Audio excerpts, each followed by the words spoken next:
I'm Nathan. And I'm Nathan. Wait. This is Isaac, and in this video, we are going to be explaining to you how you can align with the vibrational resonance within yourself to attract, in this sense, extraterrestrial contact. Something that's really cool about Isaac and Mai's relationship is that we have been through multiple contact events together, and so we're very excited to share these experiences with you guys in this video. And then after we share some of our experiences with you, we're each going to kind of tune in a little bit and share our perspectives on how you can align with this reality for yourself. And we're going to be talking a lot about vibrational frequency resonance in this video. So, welcome back to Vibes and Frequencies. Let's go ahead and get started.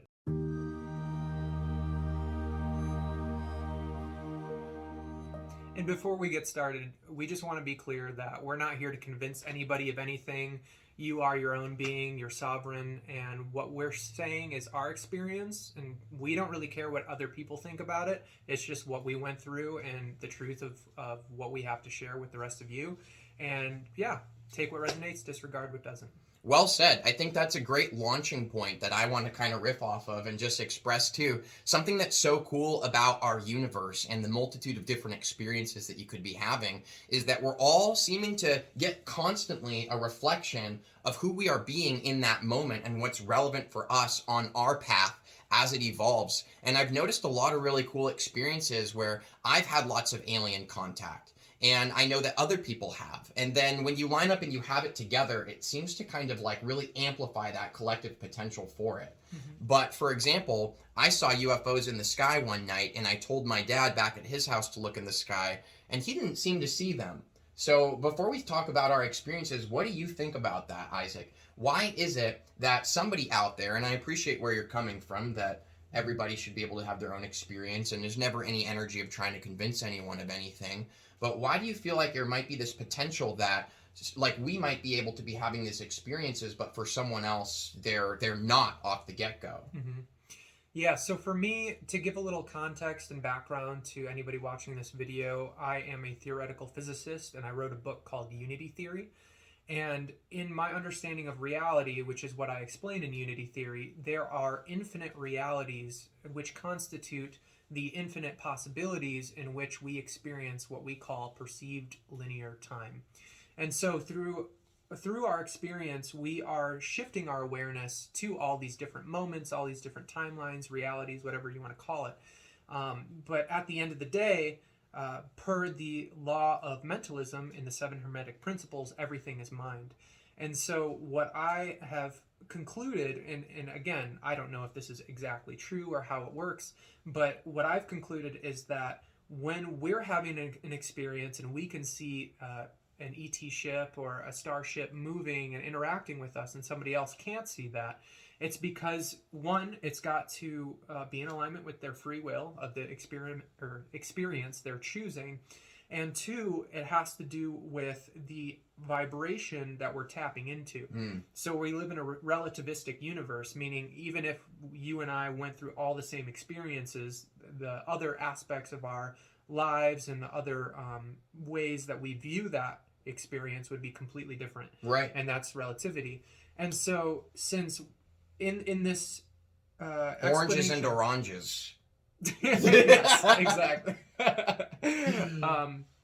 And so for one person, they can be tapping into the frequency of that experience that is extremely real and just as real as the other person that is shut off to that experience and, right, and filtering it out of their consciousness, basically. And that makes perfect sense as to why we could have an entire civilization of people that are completely unaware that there are extraterrestrial beings or even interterrestrial beings that they have no idea exists. And on a side note, for anybody out there who's interested in psychic abilities and stuff like that, what I've heard it as, the way that it's been described to me before, I should say, is as this concept called mimicry. And what mimicry is a being with a higher state of consciousness can tap into the consciousness of another being to preserve their free will. They will appear to that being as a human rather than a reptilian, for example. Isaac was just explaining this to me, and it's absolutely mind-blowing.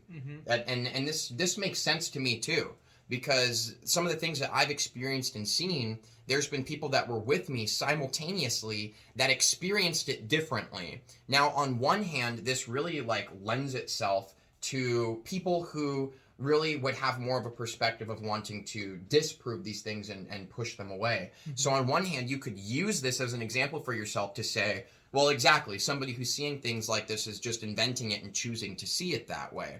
But on the other hand, to be the actual person that's in that experience, it's extremely real and it is extremely tangible. And there's experiences that I've had that you can't express it in any other way other than the fact that it's not made up. It's not a drug-induced experience. It's something that's very real. And the way that I experience it is it's a kind of experience that is coming from within and manifesting itself outward. And this seems to be where that vibrational resonance starts to allow all sorts of things to come into our experience, is coming from that internal choice, this internal resonance that kind of directs you in the path that's relevant to you. And that is what we're going to explain a little bit and express. Isaac and I might have a little bit different of opinions and perspectives on things, but that's what I think is going to make this a very interesting and unique video. So let's go ahead, like we promised, and share with them some of our experiences. And in this, I think you'll probably be able to tap into some of the cool energy and what it was like to be there and have these experiences. And by the way, if you've had experiences with extraterrestrials, please let us know below. I know that myself and Isaac are going to be extremely interested to keep our eye on this message board and see what other people out there have experienced. You are not alone. And that's one of my favorite things about videos about this is like, my family really thought that I was going nuts when these things were happening. And it's just amazing to see that there's other people out there. He knows. He's had some experiences too. It's amazing to have people out there because you can see you're not alone. You're just part of a collective manifestation that's experiencing things that are relevant to a certain kind of vibrational shift that's taking place. Whereas somebody else might be part of a different expression and perspective of that same consciousness. So...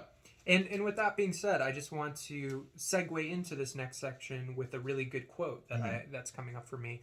And that's, the truth is often stranger than fiction. Yeah, I love that. Fiction has to operate within the realms of probability and possibility. Fiction has to make sense. Whereas truth doesn't. So since that's the case, if we, let's say, reverse engineer what you just described in that explanation of one person seeing, let's say, a starship and another person being in the same exact scenario but not seeing one, what we're doing in that scenario is tapping into the inner reflection that we are manifesting externally, but that's exactly what we're doing in our normal lives too. But we've convinced ourselves or our ego minds that that's not what we're doing. That is absolutely brilliant. That is brilliant, man. I'm so glad that you felt called to bring that up because that is one of the most powerful things. I promise. Experience coming up next, guys. I promise. But this is one of the most powerful things for me is that the experience of extraterrestrial contact and having this is like, of course, as you could imagine, very exciting.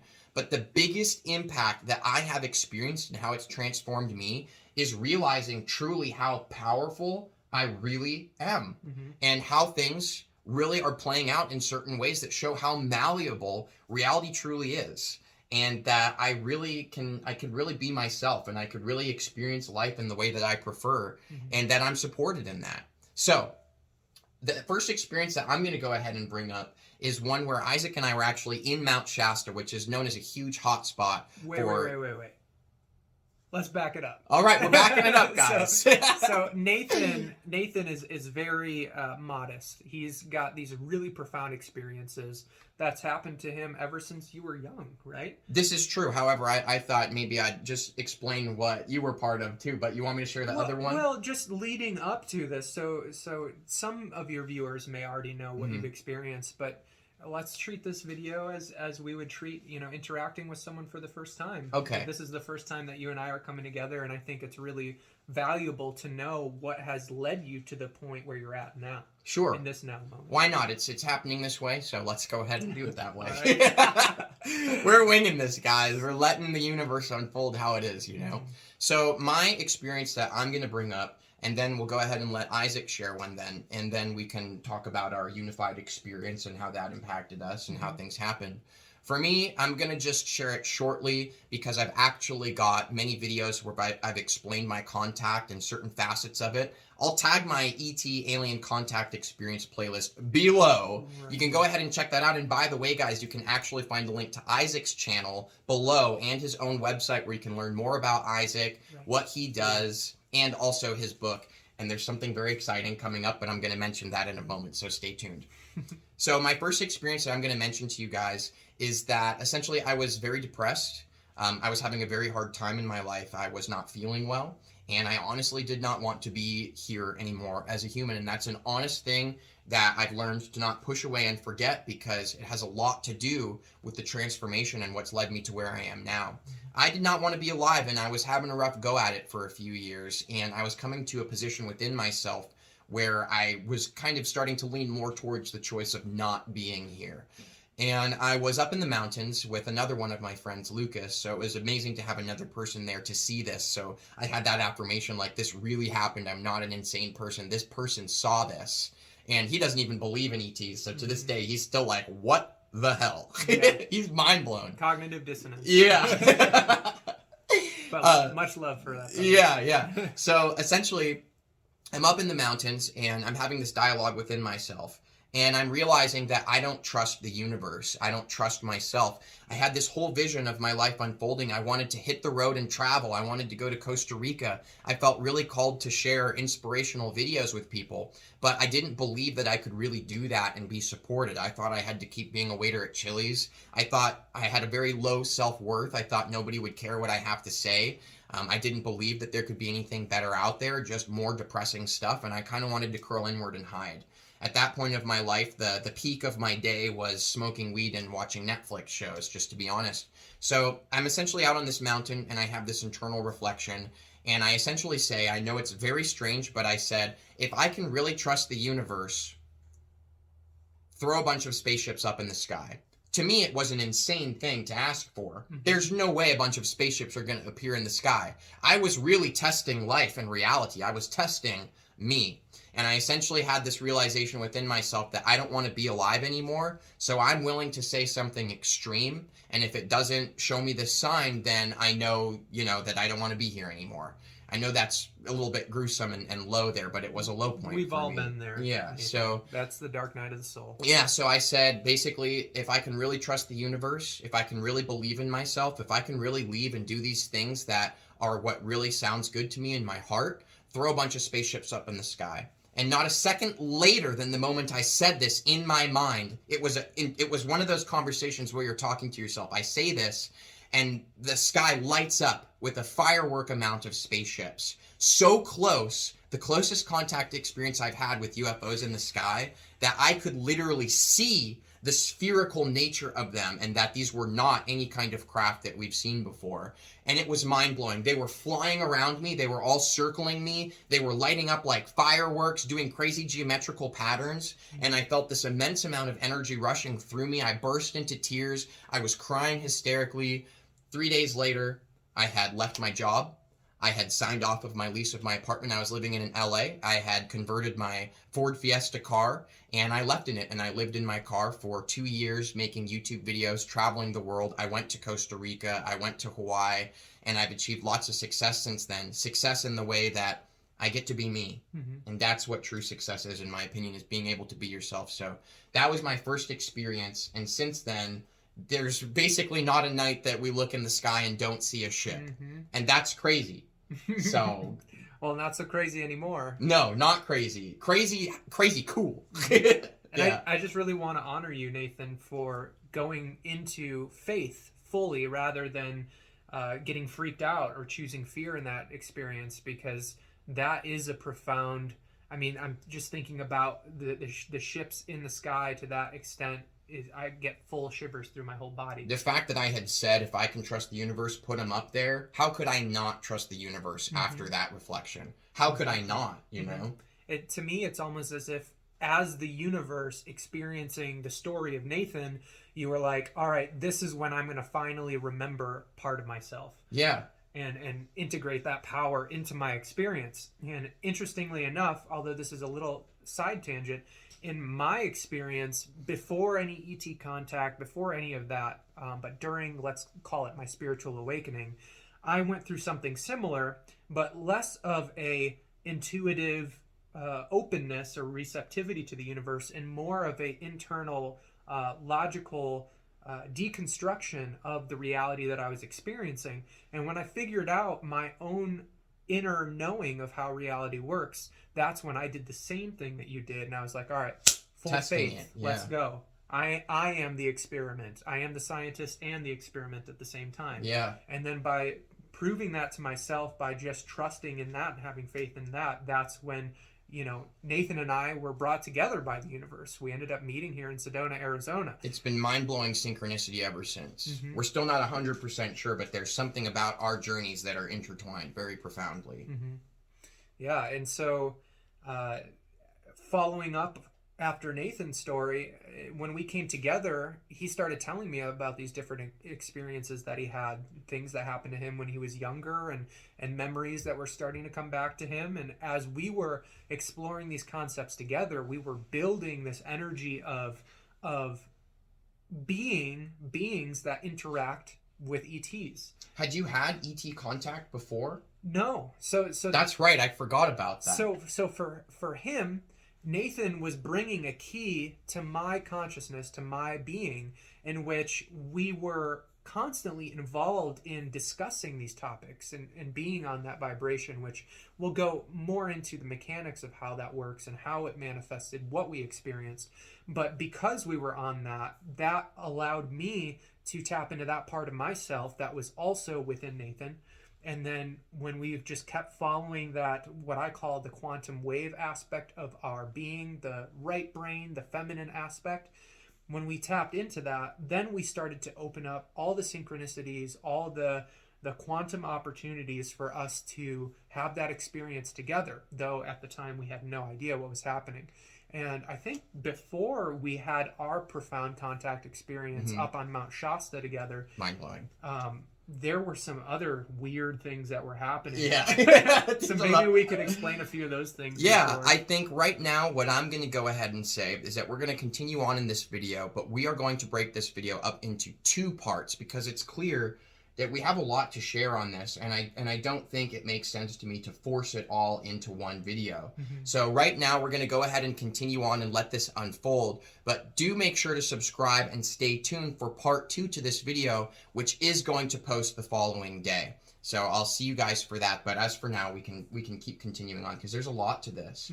I want to mention that when I was sharing these experiences with Isaac, it was one of the first times that somebody really listened to me and was open to the fact that what I was explaining was true. I'd explained it to people in my life before, and it was kind of like, yeah, okay, Nathan, you know. But Isaac, he really believed me, and I want to emphasize this because he had a distinct openness in his heart and his energy field. In a sense, it was as if Isaac let me in and to become part of his experience. And I distinctly remember that Isaac related to my experience in a more unified unity consciousness type way, where he realized that he was that experience also, and he tuned into that frequency, and we really started having many strange experiences after that together, up to the point where we went up on Mount Shasta and had this unleashing event of all of this contact. So Isaac, what do you feel called to kind of bring up here and speak about next in terms of our contact? So when we give into our excitement is the way I believe that you like to explain it. When we give into our excitement, when we give into our heart, or that intuition, that feminine aspect of us, the quantum wave, then we open ourselves up to these pathways that would, let's say, otherwise be blacked out or blocked off from our experience. But when we do that, it basically takes us on the fast track of what needs to happen to energetically align with some powerful things that are meant to happen for us. And so in my awakening, although I didn't have ET contact experiences growing up that I can remember anyway, I did have this knowing that ETs are real and that if we were to interact with them, that I 100% knew that they would be loving, that they would be caring, and that they would be on our side. If they were able to advance that far in terms of civilization, They would have to be. Yeah. It's the only thing that makes sense. How could you advance beyond a certain level in the mechanics of the universe without being in that unconditional oneness with everything? The technology would never be able to pass your level of consciousness. This is at least how I look at it, and that's kind of what I'm reflecting on what you're saying. Yeah, exactly. And so as Nathan and I came together, and with a few other travel companions, we started having these really strange experiences. For example, one night I was sitting there with my friend Des, who I do some videos with, and you'll probably see him around. He's an amazing guy. He's such a big heart. Yeah, the dude's just emanating Christ consciousness out of his being. Yeah. And so with Des, we were sitting at camp one night. I think Nathan was off doing something, and we were talking, and there was my phone light on the table, and it was barely shining off into the dirt. And as we were talking, all of a sudden a rock falls out of the sky and lands right between us. And I look at him, I'm like, did you throw that there? And he's like, no, I didn't. And I'm like, you're not messing with me, are you? Because where the heck did this rock come from? And I remember that. Yeah. That was such a funny day. Yeah, and so we were kind of spooked, but we just let it go. And then it happened again, I think like a week later, and it was another rock came out of nowhere, and I immediately stand up and I start looking around, and I can feel that there's something watching us, that something was communicating with us and interacting with us. And then later on with Nathan, something weird happened when we were at camp. Do you remember that? And we heard that. Are you talking about the being that was circling my vehicle every night? Yeah. Because that happened. Yeah. Yes. And then one night when it was circling his vehicle, he had asked me to park with him, or I happened to camp with him that night. I can't remember. I asked Isaac to please camp with me. I always camped in a separate space away from everybody else because I am someone who has appreciated my personal space and cultivation of my energy in this way. And my vehicle was being circled nightly by some kind of entity or being, and it was tangible energetically, and it was audible in reality. You could hear it, and we could see little steps essentially as part of the manifestation of it around the vehicle. So I basically asked Isaac, I'm scared, please camp with me. That's what happened. It was kind of funny, but the way it worked out is I parked pretty close to him. We were maybe like 8 to 10 feet away from each other. And as this was happening, he woke me up and he said, Isaac, are you awake? I'm like yelling over to him, Isaac, it's happening. and so I stir from my slumber. I think I was barely falling asleep. And I was like, okay, well, what's going on? And he started explaining it to me. And as he's talking to me, we hear out of nowhere this ethereal angelic voice that was tripping me. That made it didn't even sound like a human. That was something else. And it went through your whole body in some kind of special sort of way. Yeah. Like an energetic wave of it didn't sound like that. It was majestic, but so we're both singers, but trying to replicate it, there's no way I could do it, but it was more of like a like very eerie, but also beautiful and like drawing us in. And I felt like, well, Nathan, if this is a being communicating, let's go say hi. Let's go talk to it. Isaac, I'm going to go ahead and cut you off because this is a perfect place and a perfect time limit so far for the video. We have got part 2 coming up. We're going to be filming immediately right now, where we're going to be continuing on with this experience of interacting with this being, along with our contact on Mount Shasta and some other experiences, and tap way more into how you can actually align vibrationally to have this experience for yourself and to manifest this and our perspectives on that. I do want to let you guys know there's an event coming up this week. Isaac, please talk about this event. Isaac and I are both going to be sharing and presenting, and we're selling tickets below. And if you purchase them for us, it does help us. So thank you for choosing to support us in that way. And we hope to see you there. But Isaac, please share some details. Absolutely. I do want to confirm that you're gonna want to watch the next video, part 2, to figure out how that story ends. Really, it's pretty funny. And but moving on, Contact 2022 is the name of the event this weekend in Sedona, Arizona. If anybody's in the area or can make it out with a short drive, I recommend coming out because there's going to be a really powerful team of presenters at this conference. It's going to be from Friday through Sunday of this weekend. And I will be speaking on Sunday, in which Nathan will be featured in part of my subject, so that we can share our contact experience with, an audience that can interact with us. This upcoming Sunday. Right now, you're watching this video. Is today Tuesday? Is it Tuesday? Don't worry. You'll find the information below. We don't even know what day it is today. Linear time. But yeah, it's coming up this weekend, and you can catch us both there at the event, and it's a really cool experience. There's amazing speakers. There's a great energy that is emanated in this space. It's a great way to tap in and step into this reality where this may be happening for you. And this is something that's been experienced by a lot of contact people. Just sharing their experiences, and someone going with an open heart can tap into this, and suddenly it's happening for them too. And now that we're talking about it, it's mind-blowing how that chain reaction happens. So thank you guys so much for going below and supporting and coming to the event. I'm excited to meet you. Thanks for liking this video and subscribing. And again, tomorrow we will be posting part 2 to this video. Also, a little side note is that if you use my discount code with the Isaac Mars VIP tagline at the end of the URL, you can get 10% off your ticket. And I really want to make sure that you guys can come out here and save a little money. So it's an awesome event, guys. It would be super cool to meet you guys and hang out. All right, let's go ahead and start part 2.